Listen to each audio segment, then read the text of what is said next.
Hello friends, welcome to my YouTube channel. और Sunday vlog में आपका एक बार फिर से बहुत बहुत स्वागत है। और पिछला संडे व्लॉग मैं नहीं डाल पाई थी क्योंकि मैं देहरादून में थी और मैंने कुछ प्लांट्स भी ख़रीदे, उसका वीडियो भी आपके साथ शेयर किया था। वाकई अमेजिंग सी जगह है, तो इस वजह से संडे व्लॉग नहीं आ पाया। मैं कोशिश करूँगी कि अगर कभी जैसे ऐसा हुआ कि मैं संडे को, देखिए पॉसिबिलिटी नहीं होती, कभी कभी ऐसा भी होता है, तो मैं सैटरडे में या मंडे या ट्यूसडे में व्लॉग ज़रूर आपके साथ शेयर करूँगी। तो सबसे पहले तो मैं क्वेश्चंस लूँगी और कुछ इंपॉर्टेंट काम जो मैं कर रही हूँ ना वो आपके साथ शेयर करती हूँ। यानी कि मैं कुछ मैंगो जो प्लांट है उनके लिए जो लास्ट, यानी कि मैं कह सकती हूँ कि डॉर्मेंसी में जो प्लांट्स जाने वाले हों उनके लिए फर्टिलाइज़र बना के और मैं उनको देने वाली हूँ ताकि फिर वो अपना रेस्टिंग करें। और एक क्वेश्चन था कि जो संतरा होता है ना, ताकि संतरे के पत्ते क्यों मुड़ रहे हैं, तो ये क्वेश्चंस है, वो भी मैं आज आपके साथ लूँगी। वीडियोस पसंद आए तो प्लीज़ लाइक शेयर सब्सक्राइब जरूर कीजिए। कमेंट बॉक्स में ज़रूर क्वेश्चन लिखा कीजिए, उससे मुझे भी थोड़ा सा लगता है कि हाँ, देखिए कई बार क्या होता है कि जब आप लोग कुछ क्वेश्चन पूछते हो तो मुझे भी लगता है कि हाँ, प्लांट्स में ये भी प्रॉब्लम हो सकती है। हो सकता है मे बी मैं उस प्रॉब्लम को फेस नहीं करती हूँ। देखिए, तो यही सब कुछ, सारे क्वेश्चंस के आंसर पूरी कोशिश करती हूँ कि मैं देने की। तो आज के वीडियो में यही सब कुछ है, तो चलिए देखते हैं। देखिए, अक्सर आपने देखा होगा कि जो संतरे की पत्तियां होती हैं ना, संतरे या हमारा किन्नू हुआ, माल्टा हुआ, जितने भी प्लांट्स हो रहे हैं ना, जैसे कि ये वाला देखिए संतरे का जैसे मेरा पौधा है, इसके अंदर भी ना पत्तियां, नई पत्तियों में इफेक्ट ज़्यादा आ रहा है, पुरानी पत्तियों में इफेक्ट नहीं आ रहा है। उनकी पत्तियां मुड़ जाती है, कर्ल हो जाती हैं। तो वो एक डिजीज़ की वजह से भी होता है कि इनमें माइट्स का अटैक हो सकता है और भी बहुत सारे वायरस का अटैक भी हो सकता है। और साथ ही साथ कई बार क्या होता है कि टेम्परेचर बहुत ज़्यादा हो जाता है और यह बहुत कम होता है, उसकी वजह से भी ये प्रॉब्लम्स आती है। या फिर कभी हम पानी कम देते हैं प्लांट्स को, तो उसकी वजह से भी ये प्रॉब्लम आती है। तो सबसे अच्छा तरीका यही है कि आप नीम ऑयल का स्प्रे आप अपने प्लांट्स पर कीजिए। और अगर जैसे कि आपने देखा होगा कि जो अपने जितने भी सिट्रस के हमारे जो प्लांट्स हैं ना, उन सब पर ना एक छोटा सा कीड़ा होता है जो कि बटरफ्लाई का लार्वा होता है, कैटरपिलर लार्वा बोलते हैं जिसे, उनका होता है। उसकी वजह से वो सारे, आपने देखा होगा, पूरी पत्तियों को जो काट डालते हैं, बुरी तरह से ख़राब कर देते हैं, तो वो भी प्रॉब्लम हो सकती है। तो आप जो नीम ऑयल का आप स्प्रे कर सकते हैं। अगर ज़्यादा ही प्रॉब्लम आपको लग रही है तो मैं तो क्या करती हूँ, ज़्यादा प्रॉब्लम थी उसको वहाँ से काट देती हूँ ताकि डिजीज़ प्लांट में आगे ना फैले। वैसे जनरली जो है ये न्यू लीव्स जो निकलती हैं, आपने देखा होगा कि उनके अंदर ना लाइनें सी बन जाती है, यानी कि सिल्वर कलर की लाइनें आ जाती है। मैंने भी देखा था, जो मेरा लेमन का प्लांट है उसमें देखा था, सिल्वर कलर की लाइनें बन जाती है। तो आप नीम ऑयल का स्प्रे कर रही है। और फिर अगर आपको लगता है तो आप कोई केमिकल फर्टिलाइज़र का आपको ज़्यादा लग रहा है कि प्रॉब्लम है तो कर सकते हैं, वरना उसको कट करके वहाँ से निकाल दीजिए, सबसे अच्छा सॉल्यूशन है। ज़्यादा कोई हम पेस्ट कंट्रोल का यूज़ ना करें तो बेहतर रहेगा। देखिए, जैसे कि इस तरीके से मेरे भी प्लांट्स में कुछ प्रॉब्लम्स आई थी, तो अभी मैं पीछे से थी नहीं तो कुछ ज़्यादा ही प्रॉब्लम हो जाती है। प्लांट्स को अगर नहीं देखो ना, अगर कोई डिजीज़ प्लांट के अंदर हो रही है तो फिर वो तेज़ी से बढ़ने लग जाती है। तो बस इसका सबसे अच्छा यही है कि यहाँ से इसको या तो कट करके इसको थोड़ा सा अलग कर दीजिए, या फिर नीम ऑयल मैंने स्प्रे किया था तो मेरा उस प्लांट में काफ़ी ठीक हो गया। और बट इसमें देखिए नई लीव्स में ये सारा इफेक्ट हुआ है। देखिए, वैसे इसके अंदर जो है ना साइट्रस लीफ माइनर हो जाता है, मतलब माइनर की एक इंसेक्ट जैसे एक प्रॉब्लम होती है, उसकी वजह से पत्तियां फिर जो है कर्ल हो जाती हैं। तो बस थोड़ा सा है, आप नीम ऑयल का स्प्रे कर दीजिए तो उससे आपकी प्रॉब्लम काफ़ी, अगर हम स्टार्टिंग में प्लांट्स को देख लेते हैं ना तो उससे काफ़ी हद तक हमारा जो सॉल्व हो जाती है। अगर बढ़ जाती है प्रॉब्लम तो फिर दिक्कत आती है। देखिए, किसी ने पूछा था कि डॉर्मेंसी में अगर प्लांट आने वाले तो क्या उनको हम फिर डॉर्मेंसी पीरियड में उनकी रिपोर्टिंग कर सकते हैं? नहीं, बिल्कुल नहीं कर सकते। देखिए, जैसे कि मैंगो का प्लांट है, अभी तो कर सकते हैं, अभी कोई दिक्कत नहीं है। अक्टूबर 15 नवंबर तक आप कर सकते हैं, 15 नवंबर तक भी कर सकते हैं। दिसंबर में अक्सर वो डॉर्मेंसी में जाएगा। तो डॉर्मेंसी पीरियड जैसे भी प्लांट का, जैसे कि अब हमारा नेक्टाराइन है, आड़ू है, आलू बुखारा है, या आम के पौधे, आम में देखिए जैसे बहुत सारे प्लांट्स ऐसे हैं कि जो 12 महीने करते हैं, उनमें कोई प्रॉब्लम नहीं है। लेकिन जो मैक्सिमम हमारी वेराइटी है जो साल में एक बार फ्रूटिंग करती है, उनमें अगर आप दिसंबर के मंथ में उनको रिपोर्टिंग करेंगे तो वो सर्वाइव नहीं करेंगे। उस समय क्या होता है, डॉर्मेंसी पीरियड में प्लांट एक रस्टिंग पीरियड जिसे हम कहते हैं उसमें आ जाता है। उस समय प्लांट्स को हम ना तो फर्टिलाइज़र ज़्यादा देते हैं, मतलब एक बार, जैसे कि मैं आज वो भी आपके साथ शेयर करूंगी अभी, कि फर्टिलाइज़र एक बार जब दे चुके तो कोई फर्टिलाइज़र नहीं था, सिर्फ हमें वाटरिंग करनी होती है। और क्योंकि उस समय उसकी ग्रोथ इतनी कम हो जाती है कि उसे पानी की भी बहुत कम ज़रूरत पड़ती है, क्योंकि जब लीफ नहीं प्रोड्यूस करेगा, फ्रूट्स नहीं बन रहे, तो पानी की भी ज़्यादा ज़रूरत नहीं है। तो डॉर्मेंसी पीरियड जब प्लांट्स का आता है तब हम कोई रिपोर्टिंग नहीं करेंगे। जैसे कि अब फरवरी का मंथ आएगा, बेस्ट टाइमिंग है, या बारिश के बाद जो भी अब 3-4 महीने ये होते हैं उनमें आप जो है रिपोर्टिंग कर सकते हैं। डॉर्मेंसी पीरियड अगर किसी प्लांट की आ रही है, रिपोर्टिंग बिल्कुल ना करें। इसका सीधा सा रीज़न है कि प्लांट ग्रोथ जब कर ही नहीं रहा है, यानी कि सो रहा है, अगर आप उसे लगा देंगे तो फिर वो नई पत्तियाँ, रूट्स को नहीं जमाएगा। इसीलिए हम डोरमेंसी पीरियड में जो है प्लांट्स की रिपोर्टिंग नहीं करते हैं। देखिए फ्रेंड्स, मैं जैसे कि मैंने मैंगो के प्लांट्स कुछ तो अभी आपने देखे थे जुलाई में ही आपके साथ लगाए थे, और कुछ प्लांट्स मैंने भी 5-6 दिन ही हुए लगाए हुए, तो जो मैंने भी मंगाए थे। तो आज मैं एक फर्टिलाइज़र अपने प्लांट्स को, फ्रूट प्लांट को स्पेशली दे रही हूँ। जब जैसे कि मैंने कहा कि मैंगो है या मेरा आड़ू का प्लांट है, अब सब डोरमेंसी में जाने लगे। आप देखेंगे आड़ू की तो लीव्स वगैरह सब गिर जाएगी। नेक्ट्राइन का मुझसे किसी ने पूछा था कि नेक्ट्राइन के में भी ऐसा होता है, लेकिन नेक्ट्राइन के प्लांट में ऐसा होता या नहीं होता, क्योंकि फर्स्ट टाइम मैंने भी लगाया है। तो अब मुझे भी देखना है कि वैसे तो जैसे कि अदर प्लांट्स में इसमें होता है, बादाम में भी इसी तरीके की कंडीशंस आएंगी। तो मैं इन सबको जो है आज एक फर्टिलाइज़र बना के देने वाली हूँ।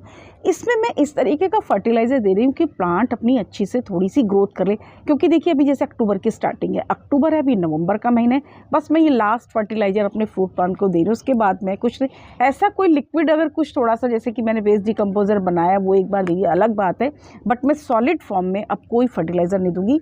ये फर्टिलाइज़र आज देने वाली हूँ। इसमें देखिए मैंने जो जो रखा है, कंपोनेंट्स रखे हैं, मेन तो है मेरा गोबर की खाद का इस्तेमाल मैं कर रही हूँ। इस गोबर की खाद को आप जो ले रहे हो फुली डिकम्पोज लीजिए, कच्ची बिल्कुल नहीं लेने।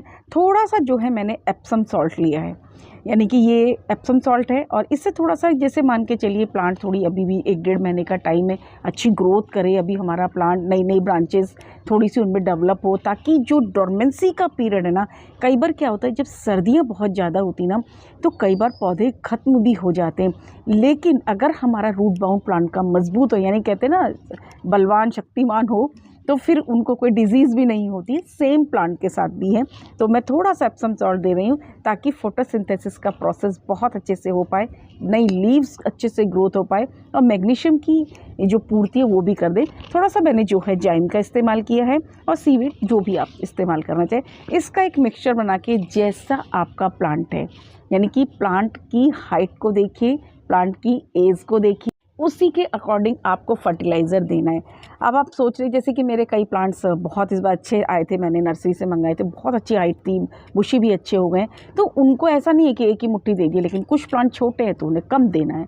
इसी चीज़ को हमें ध्यान रखना। फर्टिलाइज़र मैं अगर आपसे कहूँ कि ये आप 4 मुट्ठी दे दीजिए, आप ये मत सोचिए कि किसी ने आपसे कहा भाई 4 मुट्ठी देनी है, 2 मुट्ठी देनी, नहीं। आप अपने प्लांट को देखिए, उसकी हेल्थ कैसी है। अगर आपने मान के चलिए उसकी हेल्थ बहुत अच्छी है नहीं, और आपने उसको ज़्यादा दे दिया, तो वो उसको भी नहीं ऑब्जर्व कर पाए, और ज़्यादा फर्टिलाइज़र की वजह से मर जाएगा।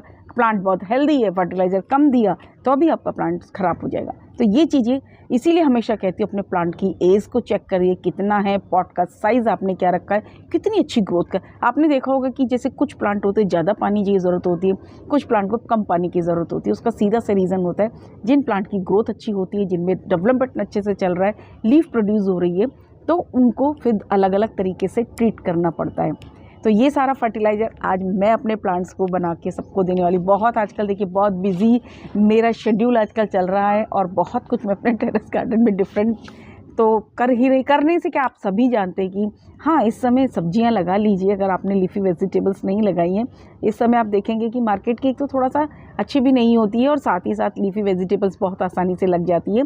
और एक तरीका आपके साथ और इम्पॉर्टेंट शेयर कर रही हूँ। देखिए, हालांकि मैंने पालक का सीड्स अभी लगा दिया है, आपके साथ शेयर नहीं कर पाई, वीडियो बहुत बड़ा हो जाता है। तो पालक के बीज अगर आप लगाना चाहते हो और आप चाहते हैं कि 100% आपके यहाँ पर जो है जर्मिनेशन हो, तो उसका एक तरीका बताती हूँ। पालक के बीज को आप लीजिए, एक तो बीज तो देखिए अच्छी क्वालिटी का होना ही चाहिए, फ्रेश भी होना चाहिए, ये भी सारी कंडीशंस होती हैं। दूसरा, आप इसे 20 इस समय यानी कि अभी अक्टूबर का मंथ चल रहा है, तो 24 आवर्स के लिए पानी में भिगो दीजिए और उसके बाद लगाइए। मैं पूरी गारंटी के साथ कहती हूँ 100% एक एक सीड आपका जर्मिनेट होगा, एक भी सीड खराब नहीं होगा।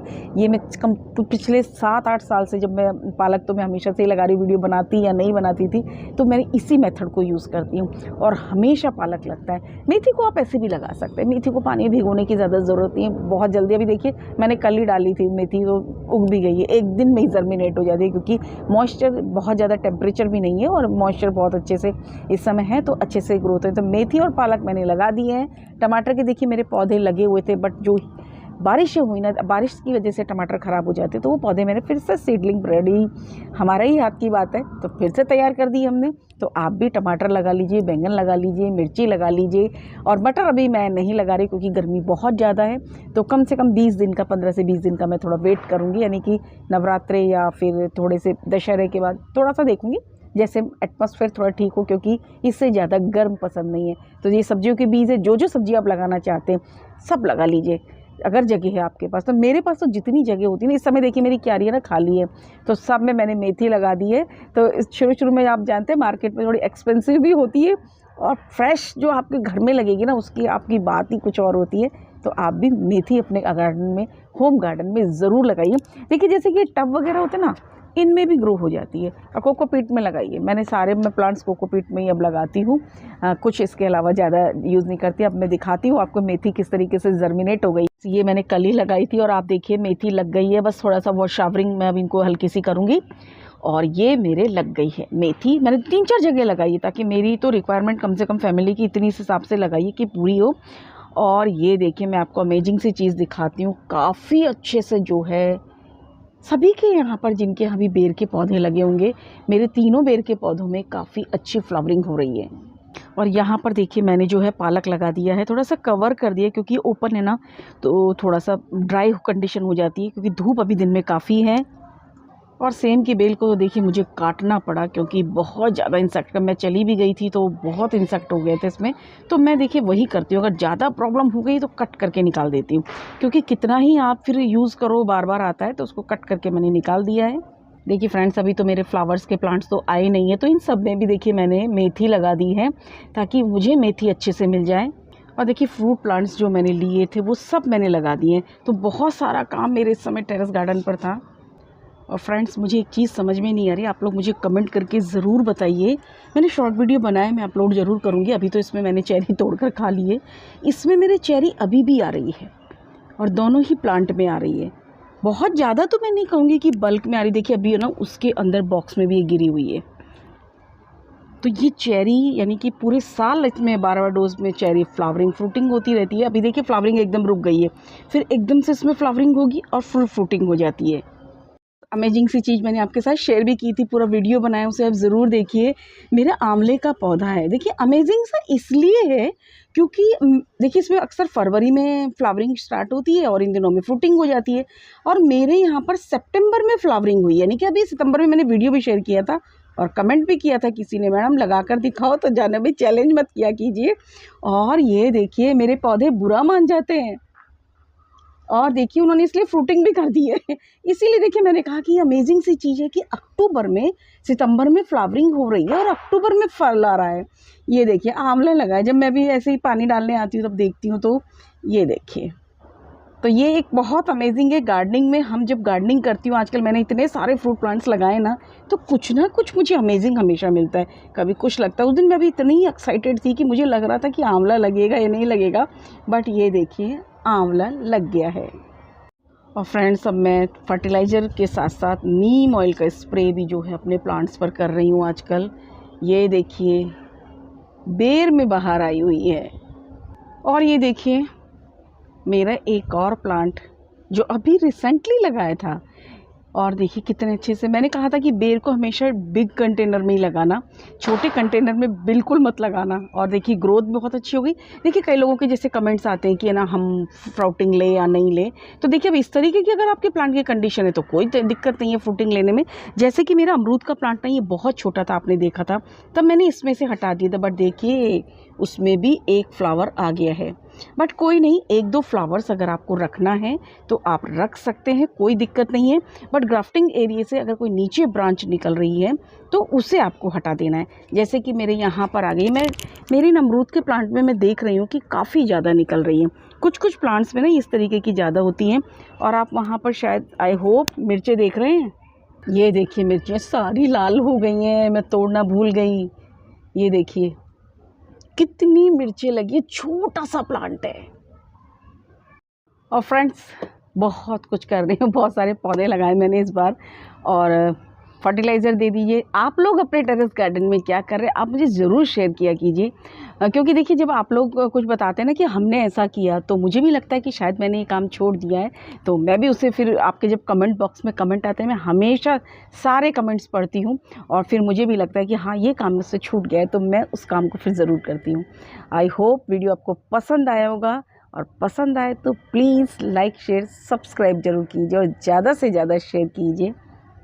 Thank you.